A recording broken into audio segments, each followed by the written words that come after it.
Now the serpent was more cunning than any animal of the field which the Lord God had made. And he said to the woman, Has God really said, You shall not eat from any tree of the garden?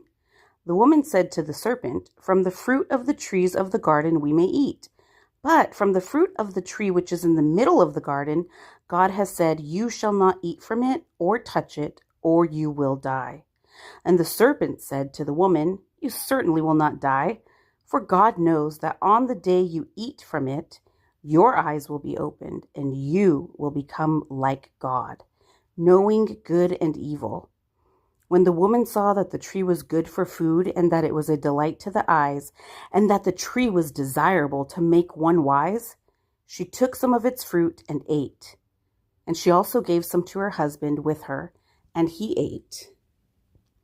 Then the eyes of the both of them were opened, and they knew that they were naked. And they sewed fig leaves together and made themselves waist coverings. Now they heard the sound of the Lord God walking in the garden in the cool of the day. And the man and his wife hid themselves from the presence of the Lord God among the trees of the garden. Then the Lord called to the man, and he said to him, Where are you? He said, I heard the sound of you in the garden, and I was afraid because I was naked, so I hid myself. And he said, Who told you that you were naked?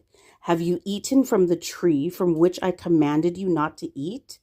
The man said, The woman whom you gave to be with me, she gave me some of the fruit of the tree, and I ate. Then the Lord God said to the woman, What is this that you have done? And the woman said, The serpent deceived me, and I ate. Then the Lord God said to the serpent, Because you have done this, cursed are you more than all the livestock, and more than any animal in the field. On your belly you shall go, and dust you shall eat all the days of your life. And I will make enemies of you and the woman, and of your offspring and her descendant. He shall bruise you on the head, and you shall bruise him on the heel.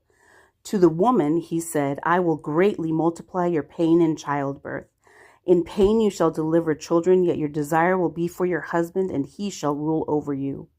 Then to Adam he said, Because you have listened to the voice of your wife, you have eaten from the tree about which I commanded you, saying, You shall not eat from it. Cursed is the ground because of you. With hard labor you shall eat from it all the days of your life. Both thorns and thistles it shall grow for you, yet you shall eat the plants of the field. By the sweat of your face you shall eat bread until you return to the ground, because from it you were taken. For you are dust, and to dust you shall